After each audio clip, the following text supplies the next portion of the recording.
Obrigado, Marcos. Bom dia, Marcos. Bom dia a todos os ouvintes da Rádio Rural FM e de um modo muito especial aos ouvintes serranegrenses.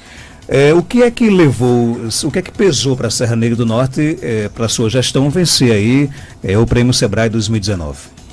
Marcos, o Sebrae, ele premia os prefeitos a cada 2 anos, né? Nós fomos avaliados nos 2 primeiros anos de gestão, 2017 e 2018, no tocante ao empreendedorismo. E nós chegamos à fase final. Esse prêmio ele tem várias fases. A fase final tinha 28 finalistas e nós fomos eleitos, né, pelo Sebrae, pela aquela banca julgadora, na categoria da educação, do empreendedorismo nas escolas, o número 1 do estado, né? Isso levou a algumas ações que a gente realizou, principalmente na educação do nosso município, né? Algumas ações e principalmente voltadas ao empreendedorismo nas escolas, como por exemplo, Serra Negra foi a primeira cidade do estado do Rio Grande do Norte a implantar na sua grade curricular a educação empreendedora, né? Nós encaminhamos para a Câmara Municipal um projeto de lei criando e tornando obrigatório a partir de agora que a educação empreendedora ela fosse desenvolvida na grade curricular da nossa educação municipal. Para você ter ideia, foi a primeira cidade do estado do Rio Grande do Norte a ter sua lei própria no município e a 5ª do país. Dos 5.000 e tantos municípios, só tem 5 municípios com essa lei própria. Você vê, o ano passado foi um ano de eleição para presidente. A questão da educação empreendedora foi bastante discutida nos debates pelos candidatos, pelos presidenciáveis, e todos defendendo de que a gente precisa implantar na nossa grade curricular a educação empreendedora. Inclusive, isso é uma grande discussão hoje de todos os profissionais, daqueles que compõem a educação do país. Eles discutem essa questão da implantação da educação empreendedora. Nós temos países de sucesso em que, por exemplo, como os Estados Unidos, que há muito tempo ele já tem essa educação empreendedora, essa disciplina na grade curricular. Isso tem feito a diferença para aquele país. A educação, sem sombra de dúvida, é uma base, né, de uma nação. E a gente precisa olhar com esses olhos. E Serra Negra partiu na frente, criamos o projeto. Inclusive, antes de ter esse projeto, a gente já desenvolveu o ano passado no ensino fundamental menor. Todas aquelas crianças, adolescentes, eles já começaram a trabalhar, né? Os nossos professores com a educação empreendedora a estudar. Os nossos professores, eles tiveram a capacitação que foi promovida pelo Sebrae, receberam material pelo Sebrae. Os nossos alunos começaram a produzir produtos, muitos artesanais, como lambedor de ervas medicinais, bonecos, produzir bolos, salgados. E no final, a culminância desse projeto foi em dezembro, quando a gente promoveu na Feira Livre de Serra Negra um espaço para a educação empreendedora do nosso município, com a presença de todos esses alunos que aprenderam a fabricar, a produzir, a comercializar seus produtos, acompanhado dos professores, acompanhado também da sociedade civil, porque, por exemplo, muitas pessoas como mãe de famílias que tinham aquele conhecimento empírico, o conhecimento repassado pelos antepassados de produzir, por exemplo, um lambedor, então ensinaram as crianças a fazer. Então eles começaram a cultivar suas ervas, a calcular custos. Você veja como esse projeto é interessante. Eles começaram a calcular o custo para se ter aquele produto, qual era o custo, e eles começaram também a entender quanto deveria aplicar de lucro e aprenderam a negociar. Então a feira foi a culminância e na prática eles tiveram a oportunidade de oferecer à população serranegrense os seus produtos, a comercializar, a vender. Então foi bastante interessante. O Sebrae nos visitou algumas vezes, né? Alguns consultores estiveram em Serra Negra, entrevistou a população, esteve nas escolas, participou. Então, enfim, depois dessa avaliação nessa categoria, a gente teve essa enorme satisfação de ser escolhido pelo Sebrae. Este órgão é sério, respeitado, né? E a gente foi escolhido. Nós alcançamos o título, digamos assim, de campeão na categoria educação e ficamos entre os 7 melhores do estado, né? Porque foram 7 categorias, foram escolhidos 7 prefeitos, de todo o estado, dos 167, 7 prefeitos também receberam essa categoria, receberam a premiação pela categoria. Serra Negra foi nessa da educação. E agora, os 7 do estado vão disputar a etapa nacional, que será no dia 5 de junho em Brasília, né, onde vão concorrer com o Brasil inteiro. Então, de cada estado vão 7, né? Tem chance do Seridó emplacar esse prêmio nacional? Marcos, eu acho que a gente tem chance. Eu estou bastante otimista.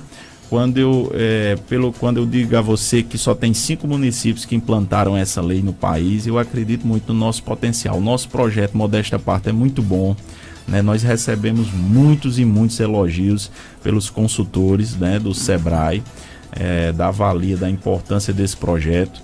E eu acredito que nós vamos para Brasília, não dessa viagem, que agora eu vou com outro objetivo, mas em junho a gente vai muito otimista, né? Para mim, quando eu recebi o convite, que a gente recebeu a notícia de que nós estávamos entre os 28 prefeitos do estado na fase final, isso já foi uma grande vitória. E quando a gente foi chamado ali, premiado entre os 7, aí a vitória foi maior ainda. E agora isso nos dá um ânimo, um vigor a mais para trabalhar cada vez mais pelo nosso município. E a gente, isso é uma comprovação de que nós estamos no rumo certo, no caminho certo. A gente sabe, infelizmente, como é que alguns prêmios funcionam, mas, por exemplo, esse do SEBRAE, pela sua seriedade, é realmente a conquista através da realização? Da realização. Você vê, o SEBRAE, essa premiação do prefeito empreendedor, digamos assim, para quem mexe com cinema, existe o Oscar, que é um sonho de qualquer cineasta. E para quem é prefeito, eu acho que o Oscar do prefeito seria essa premiação do prefeito empreendedor, né? Então, você vê, a gente enfrentou, nesses 2 primeiros anos de gestão, enfrentei muitas dificuldades inúmeras que todos os prefeitos estão enfrentando, de adversidade, de questões da crise financeira, né? O país passa por uma crise terrível, quem sabe até a maior de toda a sua história financeira, moral, ética. E além de tudo isso, ao assumir a prefeitura, nós enfrentamos diversas barreiras, obstáculos. Foi um ano muito difícil, o primeiro ano, o segundo ano. Quer dizer, e depois a gente vê que as coisas vão fluindo, a gente vai conseguindo alcançar resultados. Eu acho que essa premiação, de fato, ela vem nos coroar por todo o trabalho e a dedicação que a gente tem tido nesses últimos anos ao nosso município. Esse projeto Educação Empreendedora, ele é um projeto que, por exemplo, na sua opinião, ele fica para o município, porque existem os projetos de gestão, né? Que existe um projeto que fica para o município. Esse seria um deles? Não, ele fica no município. Primeiro porque é lei, né? A lei 716 agora do município. Então, independente de quem for prefeito daqui a 5, 10, 20 anos, ele vai ter que desenvolver esse projeto, porque ele é uma lei municipal. O projeto é Despertando Oportunidades na Escola Empreendedora, certo? O SEBRAE tem um projeto que é dos jovens empreendedores, só que nós modificamos e criamos o nosso próprio projeto através dessa lei também. Então é Despertando Oportunidades na Escola Empreendedora. Então, a partir de agora, todos os anos ele terá que ser desenvolvido e a educação empreendedora também está lá inserida na nossa grade curricular, né? Os nossos professores, inclusive, foram capacitados para isso, né? Tem material, quer dizer, e Serra Negra parte na frente. Se o MEC exigir isso nos próximos anos dos municípios brasileiros, mas Serra Negra já vai estar bem na frente. Municípios do Seridó acabam, por exemplo, pegando um pouco dessa experiência de Serra Negra e implantando nos seus municípios? Olha, até agora não, né? Eu não tenho conhecimento, mas você sabe, às vezes um prêmio desperta, né? Chama muita atenção, né? E se algum município tiver interesse, quiser discutir conosco essa questão, nós estamos de braço aberto para receber, mostrar como é que funciona na prática, né? Até porque o Seridó, eu costumo dizer, os gestores seridóenses, eles têm um olhar mais aguçado para o futuro, eles estão sempre à frente. Nós temos questões que outras regiões do estado estão começando a discutir agora, mas, por exemplo, a questão do aterro sanitário do Seridó, o Seridó já discuta há 10 anos, inclusive veio uma equipe agora do Rio Grande do Sul de prefeitos para saber como é que funciona essa questão desse consórcio do aterro sanitário. Quer dizer, então o Seridó sempre parte na frente. Então, se algum colega nosso da região do Seridó quiser desenvolver isso também no seu município, pode procurar o nosso município, a Secretaria de Educação de Serra Negra, e a gente vai ter o maior prazer. Agora, prefeito, você já deixou bem claro aqui que as transformações na educação, tanto no aluno como até da própria família, do professor, elas já são visíveis depois desse projeto em Serra Negra? Graças a Deus, Marcos, são visíveis, né? A gente vê porque isso desperta muita coisa, né? Isso desperta a questão do protagonismo juvenil, isso aquela coisa da coletividade, porque eles trabalham em grupo também na fabricação, do associativismo, quer dizer, o nosso aluno ele vai ter um olhar diferenciado para essa questão do empreendedorismo. Isso faz o diferencial nas escolas, né? Isso, você não tem a dúvida disso. E a gente tem feito muito pela educação, muito, não só nessa questão. Por exemplo, quando nós assumimos em 2017, o transporte escolar do nosso município ainda era feito de pau de arara. E a gente erradicou. Hoje, nós estamos no 3º ano que o transporte escolar do nosso município é feito de acordo com a legislação de trânsito, né? Todos os transportes são carros fechados, são ônibus, micro-ônibus, vans, alguns com ar-condicionado. O nosso aluno vai com cinto de segurança. Quer dizer, a gente melhorou a questão da merenda escolar. Nós inserimos também na merenda escolar o de jejum, porque quando eu fui candidato a prefeito, eu nunca esqueci essa cena.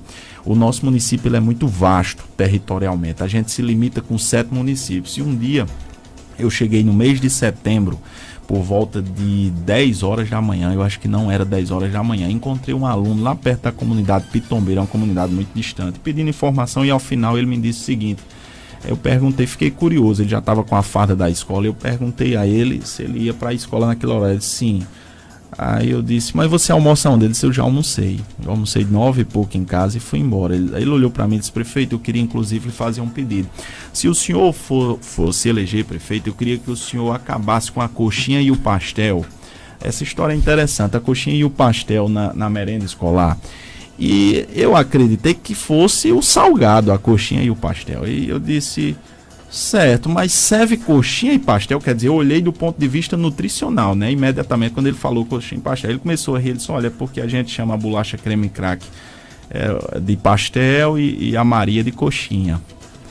E a gente queria... Quero que você vira. Quero que você vira. Então, por exemplo, nós temos um secretário muito competente, Petrúcio Ferreira, que é daqui de Caicó. Antes de tomar posse, eu sentei com o Petrúcio, eu contei essa história e conto até hoje. Eu disse, Petrúcio, a gente precisa fazer alguma coisa. Nós melhoramos, incrementamos a nossa merenda. E você segue o que hoje? Acompanhado com nutricionista. Uma das primeiras coisas que eu disse, é claro, a gente tem que ver do ponto de vista nutricional, mas vamos reforçar essa merenda. Então, incrementamos desde o arroz de leite, com paçoca, e também o de jejum. Certo? O de jejum, por exemplo, os alunos eles recebem uma fruta, ao chegar na escola eles têm uma fruta. Nós tivemos uma avaliação da equipe do MEC o ano passado e ela pegou a nossa nota fiscal. Quando ela pegou a nota fiscal, porque eram 3 pessoas, uma ia para a licitação, outra ia para a escola, outra ia para o setor de finanças. E ela depois confessou na gente, eles passaram uma semana em Serra Negra. No primeiro dia, quando eles pegaram a nota fiscal, e eles viram lá uva, maçã. E ela disse, olha, isso aqui não é uma realidade. Vai ter coisa aqui, a gente vai achar alguma coisa. Enfim, e ela confessou que depois, ao chegar na Secretaria da Educação, que viu os carros transportando frutas, e lá maçã, uva, morango, quer dizer, ela disse, olha, eu já rodei muito o Brasil afora, mas são raras as cidades que a gente encontra frutas como uva no cardápio, quer dizer, então ao final ela fez um relatório elogiando o nosso município, que foi encaminhado para o MEC, a qualidade da merenda escolar do nosso município. Ok, bacana então, né? Mudando um pouco agora de assunto, você está viajando a Brasília para participar da primeira marcha dos prefeitos do governo Bolsonaro. Quais são as expectativas, Serginho? Marcos, a gente vai com muita esperança, como sempre, né? E a gente espera que dessa marcha a gente traga boas notícias. Inclusive, o que se comenta no meio político, dos bastidores, é de que lá, Bolsonaro, a gente espera que ele possa fazer um anúncio muito importante para a gente prefeito, porque a gente passa por uma crise enorme. Todos os anos, você vê, todos os anos aumenta, tem reajuste do piso salarial de professores, reajuste do salário mínimo, agente de DMI, todas as categorias, agente comunitário de saúde. E pelo outro lado, os repasses, as transferências governamentais, elas não aumentam de acordo com a inflação. Então, os municípios estão vivendo aí um caos financeiro, é preciso ter muito controle para que a gente mantenha essas contas em dias. E eu acho que a maior expectativa dos prefeitos nessa marcha, é claro, a gente vai com muitos objetivos, mas a maior expectativa é de que o governo federal faça o anúncio da divisão da seção onerosa. O que é a seção onerosa? O governo federal descobriu há alguns anos, agora há poucos anos, que existe uma grande bacia, uma nova bacia do pré-sal, que essa bacia não foi leiloada. Então esse leilão já foi marcado e vai acontecer no dia 28 de outubro desse ano. E o diferencial dessa questão é de que o governo Bolsonaro está sinalizando de que poderá dividir os recursos arrecadados com esse leilão com os municípios e com os estados. Isso pela primeira vez. Então, se isso acontecer, digamos assim, usando aquele linguajar bem popular, isso seria o pulo do gato dos prefeitos nesse terceiro ano de gestão, porque seria um recurso extremamente importante que iria ser inserido no município e repassado até o final desse ano. Em cifras financeiras, para vocês terem uma ideia, a Confederação Nacional dos Municípios tem repassado isso para a gente, município por município, um estudo. Se isso acontecer, estima-se, para vocês terem uma ideia, que seria como se fosse repasse de mais um mês extra.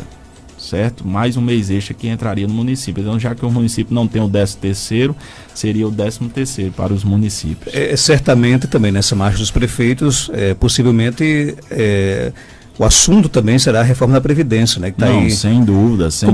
Como é que os prefeitos aqui do nosso estado já fecharam questão com relação a essa questão da reforma da Previdência? Olha, não, Marcos, nós não fechamos questão. Inclusive vai ter algumas mesas de discussões lá na marcha, né? E que a gente vai se inteirar cada vez mais dessa proposta que está entrando agora no Congresso. É uma proposta realmente bastante complexa. E que também ela desperta muitas discussões e muitos debates, né? Então a gente ainda vai se inteirar. Agora, a reforma, meu ponto de vista como prefeito, a reforma, Marco, ela é necessária, tá certo? Agora, mas aqui está sendo apresentada? Agora, aqui está sendo apresentada é que a gente precisa discutir, porque tem muitos pontos que eu discordo. Então o que nós precisamos é o brasileiro, os parlamentares, eles precisam entrar num denominador comum. Porque de barrar alguns pontos que vão prejudicar a população, sobretudo os mais pobres, mas que também a gente não pode dizer que não é necessária a reforma. A reforma tem que ser feita. Eu, como gestor, eu não posso me negar. Tem muita gente que gosta de fazer, digamos assim, aquele comportamento de bom moço perante a população, dizer ir com as outras pessoas, porque as pessoas na grande maioria dizem que não é necessária a reforma, mas não, a reforma é necessária. Agora o que a gente precisa é que retire dos mais ricos e que preserve os mais pobres. É esse meu ponto de vista. Para fechar, como é que você está avaliando, tudo bem cedo, né, mas os 3 primeiros meses do governo Bolsonaro e do governo Fato Bezerra? Marcos, eu acho que eles ainda estão numa lua de mel, né? Os primeiros 6 meses uma lua de mel, né? Eles já estão gozando aí mais da metade, 50% da lua de mel. Eu também já gozei dessa lua de mel 6 meses, eu sei como é isso. Então eu acho que ainda é muito cedo qual é o limite, pra gente avaliar. Mas eu torço muito para. Olha, eu acho que. Qual a tolerância, aliás? Olha, eu acho que a tolerância, né, que a população sempre diz, são os 100 dias. Se for os 100 dias, está acabando agora essa semana, né? Mas a gente, enquanto brasileiro, por exemplo, eu não votei na governadora Fátima, mas sei das boas intenções da governadora, torço para que a governadora faça um bom governo, né? Ela tem demonstrado ter esse sentimento, né? É esforçada, é dedicada, e a gente tem que torcer, e eu espero que a governadora tire o estado desse caos que ela encontrou, né? A mesma forma com o governo Bolsonaro, né? A gente precisa, nós somos todos brasileiros, nós precisamos torcer a favor do Brasil. Tá certo? Eu sei que tem algumas posições que aí são polêmicas, né? Que partem às vezes do governo Bolsonaro, mas no fundo somos todos brasileiros. E se o barco afundar, todos nós vamos afundar junto. Então a gente precisa torcer para que o Brasil saia dessa crise. Ok, deixa eu aqui aproveitar para agradecer aqui, abraçar aqui toda a Serra Negra. Está todo mundo aqui acompanhando aqui a sua entrevista. Alguns comentários aqui vão se perdendo aqui ao longo da nossa transmissão aqui ao vivo pelo Facebook, né? Mas deixa eu mandar um abraço aqui para Maria de Fátima, o Elker Caian, né?